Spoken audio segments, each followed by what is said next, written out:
तो आज की वीडियो में हम बात करने वाले हैं कि खुद को कैसे जान सकते हैं बेटर। तो ग्रीक्स का एक कोट रहा है हमेशा से, टू नो योर सेल्फ। इसका मतलब है खुद को जानना। तो बात आती है कि हम खुद को कैसे जान सकते हैं in terms of a personality और अपने पोटेंशियल की। तो सबसे पहली चीज़ तो यही है कि खुद को जानना ही तुम्हारी लाइफ का सबसे ग्रेटेस्ट ट्रेजर हो सकता है।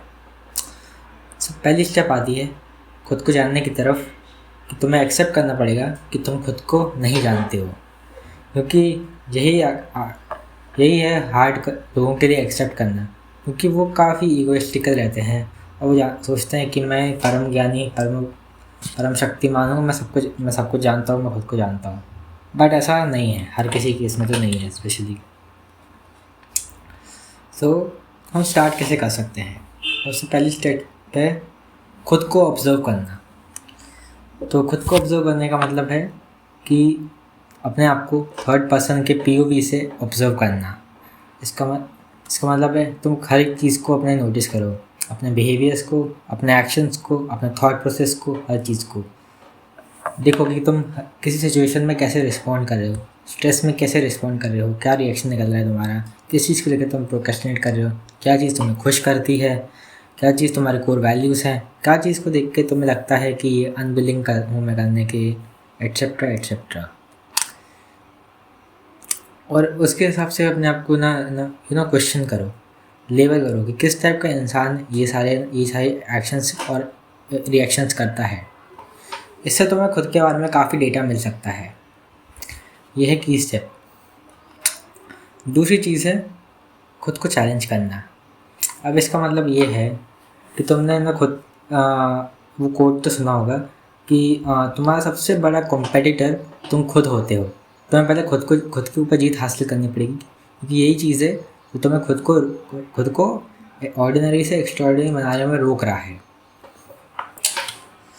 और इसको हमें करना कैसे? तो जो पहले पॉइंट से हम जो भी डेटा एक्सट्रैक्ट किया अपने बारे में कि मेरे पास ये चीज़ है, तो इसमें तुम्हें खुद की कमियां भी मिल गई होंगी कि मेरे पास ये कमी है, और तुम्हें पहले भी पता होगा कुछ चीज़ें जो तुम लैक करते हो। तो अब तुम्हें क्या करना है कि उन कमियों को अपने आप को ठीक करने की कोशिश करनी है। जो भी चीज़ें तुम्हें लग रही है कि तुम्हारे अंदर प्रॉब्लमैटिक है, हमें उन पर काम करना है। ये काम कैसे करना है? छोटे माइक्रो डिसीजंस करके और छोटे स्टेप्स लेके। अब छोटे क्यों? क्योंकि लाइक आई सेड कि तुम्हें वो हमेशा से पता था कि तुम्हारे अंदर ये कमियां हैं, या कुछ चीज़ें हैं जो शायद नहीं पता होंगी। तुम उसमें फुल ऑन तो जा नहीं सकते हो, क्योंकि ऑब्वियसली तो तुमने इतने सालों में नहीं किया होगा, तो एकदम से कैसे कर सकते हो? सो इसके लिए क्या है, छोटे स्टेप्स करो, माइक्रो मैनेज करो, टास्क को डेलीगेट करते जाओ धीरे धीरे, कि पहले एक स्टेप करनी है, फिर दूसरी स्टेप, फिर तीसरी स्टेप। हाँ, भले ही बच्चों वाला काम लग सकता है, बट इसी के थ्रू ही काफ़ी लोगों ने सक्सेस हासिल करी है। क्या करना है? छोटे स्टेप्स को करना, तो इसको इंक्रीमेंट करते जाना है कि और नेक्स्ट स्टेप और नेक्स्ट स्टेप और नेक्स्ट स्टेप। इसी तरह सूनर और लेटर तुम उन चैलेंजेस पे आ जाओगे जिनके लिए तुम्हें बड़े स्टेप्स ही लेने पड़ेंगे। अब यहाँ पे एक मुश्किल आती है, क्योंकि हर कोई बड़े चैलेंजेस में तुम बेवकूफ़ लोगे, तुम एब्सोल्यूट बिगिनर होगे, और तुम्हें लगेगा लॉस ऑफ डायरेक्शन और लॉस ऑफ पर्पस। और ये तुम्हें एक और चीज़ है जो तुम्हें होल्ड करती है, वो है तुम्हारा ईगो। यही ईगो जो तुम्हें होल्ड बैक कर रहा है, जो तुम्हें बिगिनर होने का चांस नहीं दे रहा है, क्योंकि ये तुम्हारी सेल्फ इमेज से टाइड है। तुम नहीं दिखना चाहते हो कि तुम बेवकूफ़ हो दूसरों के सामने, इसलिए तुम नई चीज़ें को ट्राई ही नहीं करते हो, और उन्हें फिक्स करने का भी छोड़ देते हो, उन्हें बस छुपाने की कोशिश करते हो। बट अगर तुम खुद को ट्राई दो एक चीज़, तो तुम्हारा जो डोमेन है, तुम्हारे कॉन्फिडेंस का और पोटेंशियल का, ये एक्सपैंड हो सकता है।